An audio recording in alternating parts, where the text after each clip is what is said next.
But if you're looking to really make outsized returns, it's in the developer category, and then it's in the exploration category.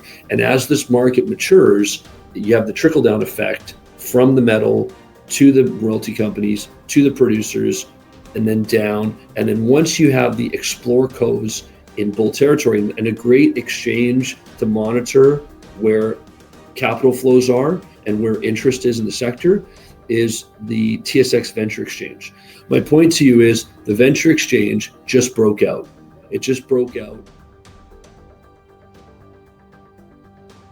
You're watching Capital Cause, and my name is Danny. Today's guest is the CEO of Dolly Varden Silver, Shawn Khunkhun. Shawn, thank you so much for making your maiden voyage on the show. Danny, thanks for having me on.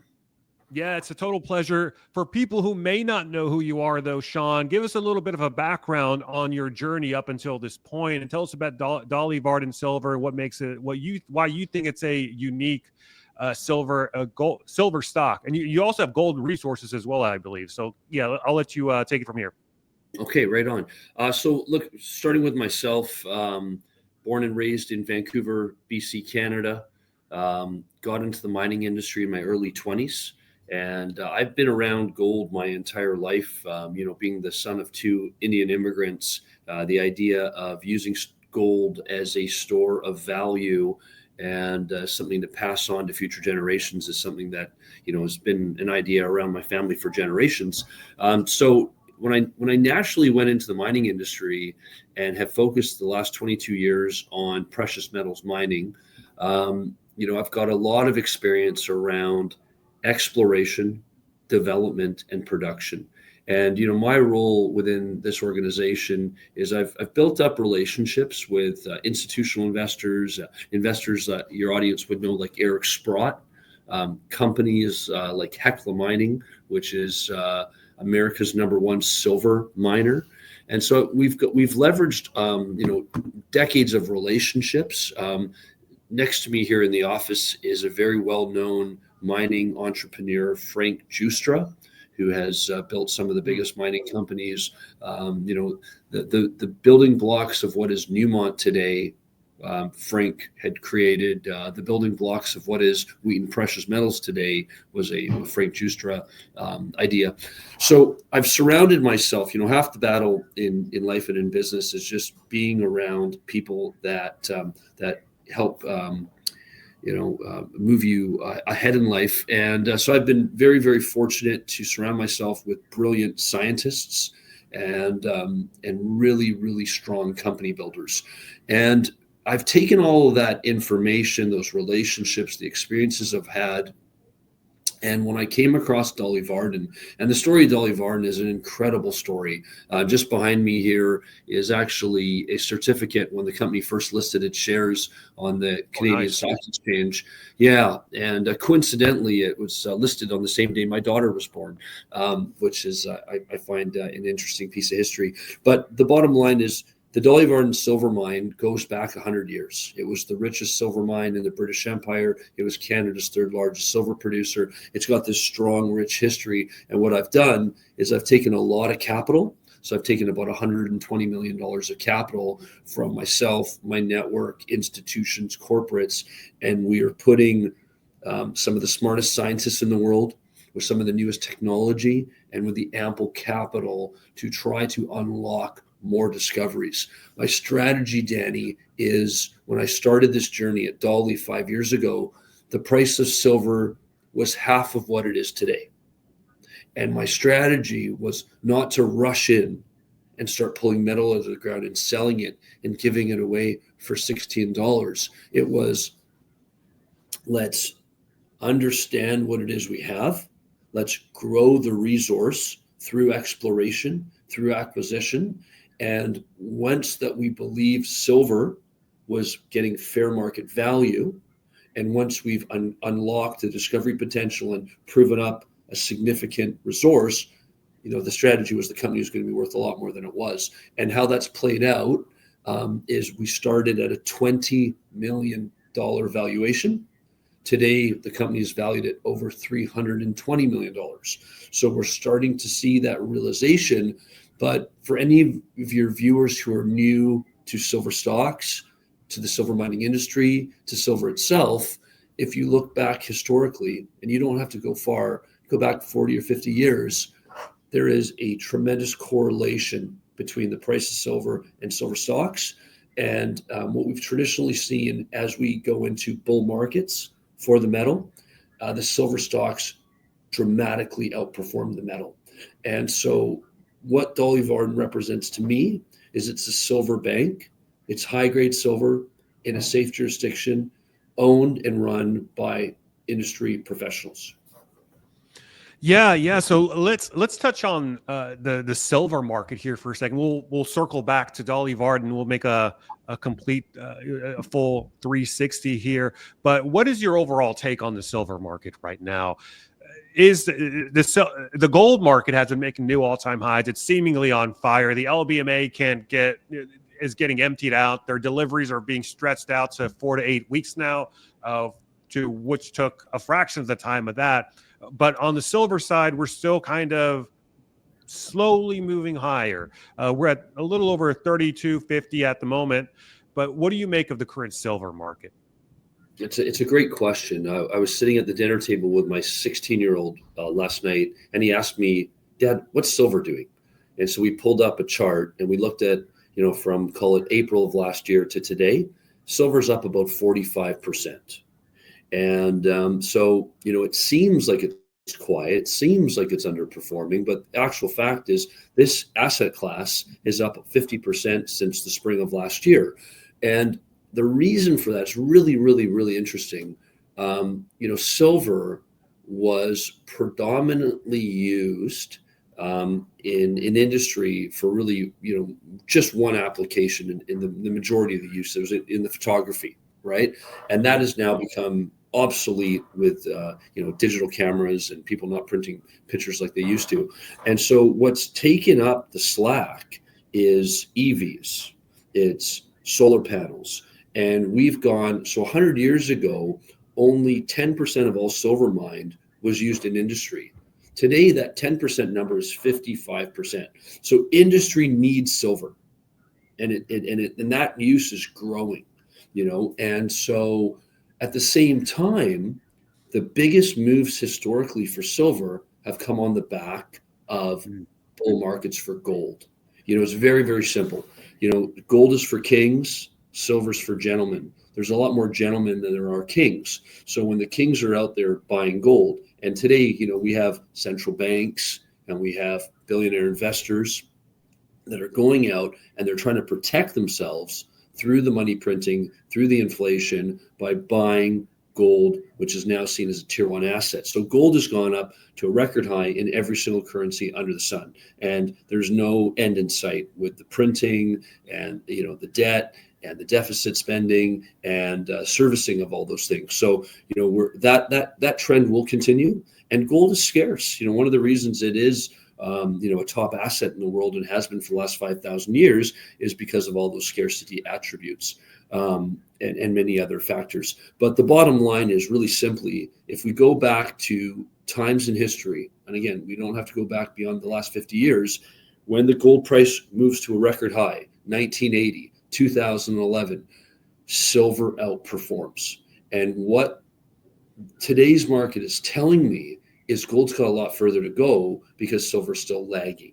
It's when silver starts going into the triple digits and wildly outperforming gold that it may be a sign that we are heading into a more mature bull market, and we are no longer in the early innings of a bull market. We are moving into a much more mature bull.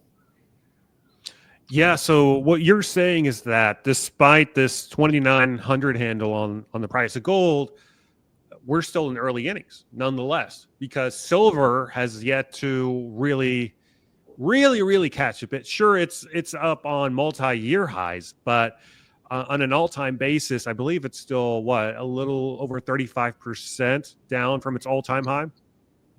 And it depends on what currency that you're looking at. Like if we're talking Aussie dollars, if we're talking Canadian dollars, silver is actually flirting with all-time highs. And it's putting in all-time highs in some currencies. In the US dollar, though, you're absolutely right. Whereas gold has taken out its old highs. But listen, the other thing that silver has that gold doesn't is that strong industrial usage. And so, all the gold that's ever been mined is still with us. Gold is so valuable and is priced significantly higher than silver that gold gets recycled, whereas a lot of silver just gets discarded. So, last year we mined approximately 800 million ounces as an industry globally. 800 million ounces of silver globally was mined. There's about 150 million ounces that were recycled. So you see a pretty significant recycling component in silver, but it's nowhere near, like, almost 100% of gold gets recycled. As you can see, that percentage, it's 20% or something, right? So it's not as significant. But I've been around commodities professionally for 22 years, and I have not always been a silver investor and a silver enthusiast. I have become one in the last 5 years because I spent the first 15 years of my professional life focused on gold. And this last 5 years, I've dedicated it to silver. And as I've gone to the big silver mines globally, as I've gone to the mints, as I've met the CEOs, as I've met the explorers, what I've learned from all of that time that I've invested in the sector is that it is next to impossible to dramatically increase the silver from a production standpoint. So what you have to appreciate is, in order to get pure silver, there's only one in every 4 mines that is a primary silver mine. Most silver comes as a byproduct. So, Danny, if the silver price goes to $50, $60, $70, $100, if Samsung says, we've got these kilo batteries that we're putting into EVs, kilos of silver that enable cars to go 900 kilometers on a 9-minute charge. If they need silver, you can't throw money at the problem. You can't just go, okay, we're going to throw billions of dollars and we'll get more silver. It doesn't work that way. That's not how the mining industry works. It takes time. It often takes decades. It takes, tens, if not hundreds of billions of dollars of investment to increase that production. So I think we're in a situation right now where, when the bid comes into silver, and we're starting, having the asset up 50% in the last 10 months is the beginnings of a baby bull. But we're going to see moments where you're going to wake up and it'll go up 50% in hours, if not minutes. And that's the type of market we're moving towards. And people, if you really want to get your hands on physical, I'll give you an example. You talked about, when we were off air about, in 2020, how, you started really focusing on commodity stocks. And that was a time where I went out and I tried to get my hands on as much physical silver as possible, because the digital price, the paper price, showed me that silver was trading for $11.94 an ounce in March of 2020. So when I went out to secure my physical silver at $12 an ounce, I couldn't get it. Best prices I got for physical were $18. It was evident for me in that moment, there is a discrepancy between the digital price that I'm being quoted of these metals that are predominantly on the futures exchanges and the physical market. And what's happening now in the world is as more and more investors want, possession is 9/10 of the law, right? As more central banks say, I want my metal home. We want to, as metal comes from its owners out of the storage facilities, I think we're going to get into a moment where you'll get real price discovery. And that moment's coming. It's happening in gold. It's manifesting. I've been watching this play out, from when gold was sub $200 an ounce to where it is today in US dollars terms, just under 3,000. In Canada, we've got $4,100 gold. We've got silver at $46 an ounce. There hasn't been a better place to protect your wealth in Canada than in the precious metals. Now, Shawn, I want you to put on your speculative hat for a second. There's been all this discussions about the LBMA getting emptied out because of these potential tariffs to hit Mexico, to hit Canada, to the tune of 25% sometime the next few weeks, should a deal not arise between the U.S. and Canada and Mexico.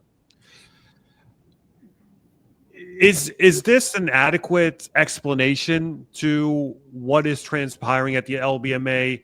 Also, when do we start seeing the same thing occur in silver? Do the silver vaults start getting emptying out at some point?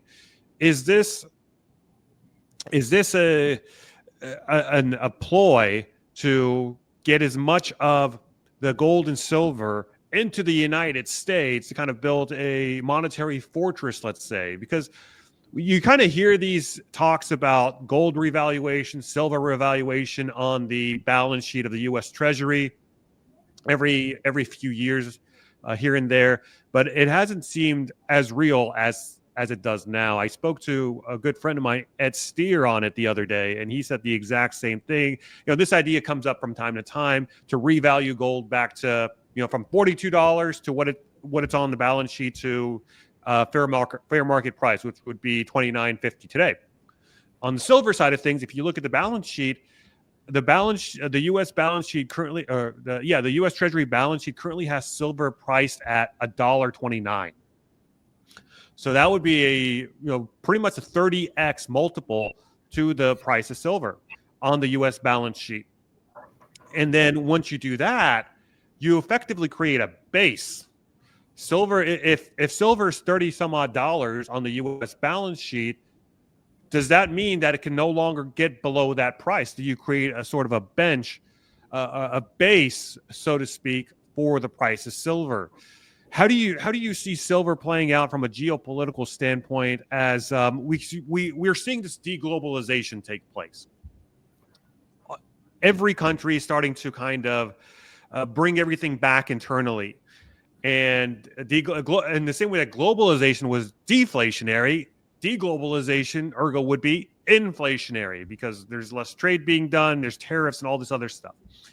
So what are some of the geopolitical hotspots that you see playing a role in the silver market as we kind of move towards this deglobalization trend? That's there's a lot to unpack in that, and some of the things that come to mind is the fact that Vladimir Putin, for the first time, as part of a precious metal strategy, is including silver in the Russian central bank strategy to accumulate, non-dollar denominated reserves. And so I think you're absolutely right. It's interesting. 400 years ago, I think global trade and globalization really took precedent, and it was an emperor in China that had started taxing his citizens in silver, and he went on to become the wealthiest person on the planet. Unfortunately, the Chinese traded that silver for opium, with the East Indian Trading Company coming in. But I think we can learn from the lessons of the past, right? He who has the gold, he who has the silver is king and makes the rules. And I do see that this is a trend. I remember that you talk about putting in a floor on these prices. If you go back to the Indian Central Bank at $900, I want to say it was maybe 2009, they put a big floor into the price of silver. And we've seen central banks, and sometimes we've seen some central banks ask for their gold back, and they not only did they not get their gold back, but they were invaded. And you look at countries like Libya, or you look at places like Venezuela that have seen a lot of unrest. So it's really interesting. Those who've asked for their gold, there's precedent, and there is a history of instability that comes forth for those nations that maybe aren't as strong as others who are looking to bring. Or in the case of some European nations, it takes a long time to get their metal back. And I think it was right. Germany took over a year to get metal out of New York. So look, we're seeing this trend emerge where we're moving from we're moving back to hard assets. And it's not just gold and silver. It's basically, we're moving from the unreal to the real. We're moving, and that's going to, I used to attend, when I first started this industry, I used to attend a conference that was called the Hard Asset Conference, right? And I really think that if you look at where some of the high flying tech stocks are trading relative to, the commodity stocks, you've never seen such a disparity, a discrepancy in terms of value. And it's unfortunate that, the stock market is one of the few markets in the world where when things are showing value, when things are, quote unquote, on sale, we don't rush in. It seems that most investors want to buy high and sell higher versus, buying low and selling high. And I think there's so much value in the things we need. And the difference in terms of the commodity complex with gold and silver is the monetary and sort of, the monetary aspects of the metal. Yeah. Earlier on in the conversation, you mentioned kind of the order of events that transpired. First, you have your gold run, and then on the back end of the precious metals run, silver really takes the charge. Does silver have any added torque relative to the gold price? I.e., is there kind of could you view silver as some sort of leverage play on the price of gold after, if gold rises 100%, could we anticipate silver rising 150%, 200%? Absolutely. And that's actually, listen, I am true a gold bug, right? Like I am to my core. I am actually trying to use silver to get more gold. And, naturally in the Earth's crust, there's a natural relationship, 16-to-1 relationship for, silver is 16 times more abundant than gold. And historically, it is traded 10-to-1, 15-to-1. That's been the historic relationship between the two. I don't know exactly where the ratio is today. I think it's somewhere in the 80s. But, I think that ratio is out of whack. And I think that ratio will come in line, whether it goes to 20-to-1, 10-to-1, I don't know, but it's definitely not going to live at 80-to-1. So look, for anyone watching this, we're talking about, gold, we're talking about silver, but what do you do? What are the action items? How do you protect yourself? How do you prosper? And I think the answer is, look, I'll go back to what I said. Physical gold in quantity, in size, it's historically been for kings. Today, it's for central banks. It's for the uber, ultra high net worth and wealthy. And that doesn't represent, probably your audience or necessarily the bulk of my shareholders. So what you typically see is you see the price of gold moving, then you see the gold stocks moving, then you see the price of silver moving, and then you see the silver stocks. And the silver stock category is your highest torque category. And it's because it's scarce. I'll give you some statistics here. So as scarce as gold is, it is in a lot of ways, there's a lot more gold projects, primary gold projects. So for example, there's 170 gold projects in Canada and the US that have at least 750,000 ounces of gold. There's 170, right? Whereas for silver, there are only 33 projects that have a minimum of 25 million ounces. So you got 170 versus 33. So there are only 11 producing silver cos that trade on the board. These are companies like Pan American Silver, Coeur, Hecla, and silver is so scarce and so hard to come by that actually the revenue that helps build these silver cos is derived from lead, zinc, copper, gold. So the revenue is actually not silver dominant. There's only one silver co that is a pure silver co that is within that group. So it's very, very scarce. What my company Dolly Varden represents is it represents 4 companies globally that have a minimum of a $200 million valuation. So you've got companies like Vizsla Silver, you've got Abra Silver, you've got New Age Pacific, and you've got Dolly Varden. You've got 4 companies for the 11 big ones to potentially feed their silver pipeline. And these companies in this category are developing and advancing and trying to build codes to get into this category or be acquired by this category. And so for the investor, the torque is in the silver equities, and but it all depends on you really need to understand your investing style. If you're risk averse, stick with the bullion, stick with gold, stick with silver. If you want to come down into more torque assets, you can buy a royalty company, you can buy a large producer. But if you're looking to really make outsized returns, it's in the developer category, and then it's in the exploration category. And as this market matures, you have the trickle down effect from the metal to the royalty companies, to the producers, and then down. And then once you have the explore codes in bull territory, and a great exchange to monitor where capital flows are and where interest is in the sector, is the TSX Venture Exchange. Now, the TSX Venture Exchange a few years ago was valued over 3,300 points. In the COVID low, we got sold down to 400 points. So we went from 3,300 down to 400. There's some other points in history we can mark, like in 2008, that exchange fell from over 3,000 points to 685 points. Okay. And then it rose again to over 2,000 as the market came back and QE came into effect in 2009, 2010. My point to you is the venture exchange just broke out. It just broke out. It's a 2-year breakout. It's somewhere around 800 points right now. It's still sub 1,000. Like, this exchange can legitimately go up 5 times in value.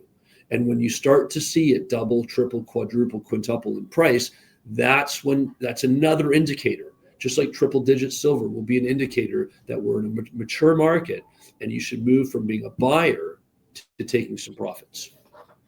Yeah, I'm glad you brought up the torque aspect, that you can kind of go through the daisy chain. Silver has torque to gold. Silver stocks have torque to the silver price, and then silver producers have torque to the silver price. Developers have torque to the producers, and then exploration companies have torque to the developers. So I pulled up a chart here. I think this will be very interesting to look at, and it is the Dolly Varden stock chart, and I've juxtaposed the silver price on it. Give me 1 second. So I was looking at this chart with my son yesterday. We were looking at two. We're looking at Dolly and we're looking at silver. And going back to May, they were both up exactly the same, 45%. Now, when you're in a bull market, and so Dolly, in my opinion, is a best-in-class Explore Co, right? Best-in-class Explore Co. Now, it's because it's got a great asset and there's a great team there and it's funded. If you looked at the best-in-class junior silver companies, they were up 6% last year, 6%. So they're underperforming the metal. So in 2024 calendar year, you had the metal up over 20%, you had Dolly up over 20%, you had SLJ up 6%. What you want to see, another indicator that we're moving into a bull market, is you should see 3 times return on the equities than you do the metal. So instead of 6%, SLJ should be up 60% to a metal that's up 20%. That's why you own the equities, but that doesn't happen until you've got the capital flows and you're in a mature market where investors are making money in the larger cap names. Now, the good news is, if you look at gold at 2,900, or if you look at stocks like Agnico or Newmont or Barrick, specifically Agnico, best in class, one of the best run companies in the space, $55 billion market cap. It's doing very, very well. I think the share price, I haven't looked at it in the last couple of days, but around $120 a share. I'm a shareholder, happy one. And my point in all this is the torque is in silver, and the torque is, really in silver co's. Yep. So we've got the white line down here. This is the silver price over the last 5 years, and I chose 5 years because that was the, we had that crash in 2020, so that was like a reset point. It's like a nice little reset point for the entire market. And if you track the price between Dolly Varden, which you have here above, and the silver price here in white below, you'll notice, I mean, you guys outperformed the silver price by many multiples. Danny, it's funny. So I'm at the kitchen table last night with my son, and we're looking at all this stuff. And it just so happened to be yesterday that it was my 5-year anniversary at Dolly Varden. So February 18th, 2020 is, so exactly 5 years yesterday is when I thought it was the moment to go all into silver. Now, a month later, we had the COVID crash and everything went significantly lower, 30, 40% lower. So my timing was, I was 30 days off, but you got to be early. You can't be late. And for anybody who thinks they've missed it, go back and look at charts from 2006. Go look at the gold price after it broke out. So for when I first got into this industry professionally, people would say gold is never going through 500. And when it finally did, the gold stocks didn't react right away. A bull markets, they say, climb a wall of worry, right? And bull markets move up with the fewest amount of participants. And so as we went through 300, 400, 500, 600, it wasn't until gold went up to $730 an ounce in May of 2006 that the stocks went boom. And they shot up in hours, not days, not weeks, not months, but hours. You go back to May of 2006, phenomenal market. 2007, great market. 2009, 10, 11, legendary markets. Best markets in the last 100 years for mine finance. Now we're starting to see that market build up again. And we're starting to see, I watch this stuff daily. I'm in an office here that's one of the most active in the world globally for the Fiore Group, for microcap resource stocks. The office put up 2 deals yesterday, a non-brokered deal in the base metal space and a precious metals deal. And both deals were wildly oversubscribed. So one deal was 500% oversubscribed. So meaning company went out to raise 12 million and they had $60 million in orders. Other company went out to raise 36. They had $70 million in orders. These are the signs that the smart money is starting to come into and want to get exposure. These are really good signs. Yeah. So I've also added in all the other names that you mentioned: SILJ, GDX, GDXJ, the gold price, SIL, and you can see them here at the very bottom. These are all the various ETFs and such, and each one of them, they appear to be tracking one another. But again, I mean, that is the torque you are referring to here, Shawn. And I'll tell you, Danny, just want to leave you with one point. If you put up the venture exchange, because what you're looking at there with GDX, GDXJ, SILJ, is those are really best in class peers. But the reality is 20% of capital is returned. 80% of capital is returned by 20% of participants. Okay, so my point to you here is, if you were to look at a broader index like the CDNX, or in this case, maybe it's quoted under TSXV. My point to you here is total underperformance. Total underperformance. And so my point about Dolly Varden is, if we can be up 125% when these other indexes are up single digit percentage points, and those are the best in class peers, the reality is 80% of our peers are down significantly. And if we can build at a time where capital is scarce, the sector's unloved, there's not a lot of, most people are speculating on NVIDIA and Tesla and other names in other sectors. If I can go out and raise $122 million for a pre-revenue company in a hated sector, what can we do when the market turns on? Right. And that's the key. Now that we're heading into a bull market, this is when, what my experience has taught me is that 90% of the money is made from the 7th inning to the end of the game. And so, where we are probably right now for silver, we're probably in the 3rd inning. We got a lot to go here. It started, it's doubled from the lows. and we're starting to build some momentum. The fundamentals are phenomenal. There's scarcity, there's shortages.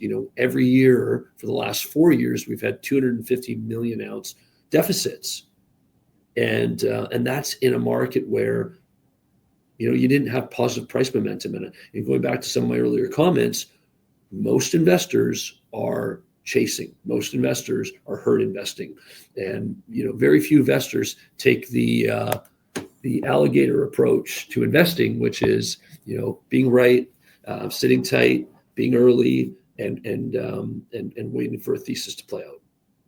Yeah, totally. Well, hey, Shawn, it's been a pleasure having you on. Anything else you want to talk about before we wrap up? No, Danny, listen, like your channel a lot, and happy to be on. And again, we've got a big team here at Dolly. If any of your viewers want to communicate with us, there's lots of ways to do that. We've got a great website that's got all of our contact information. So if you want to learn more, we'd love to tell you about it.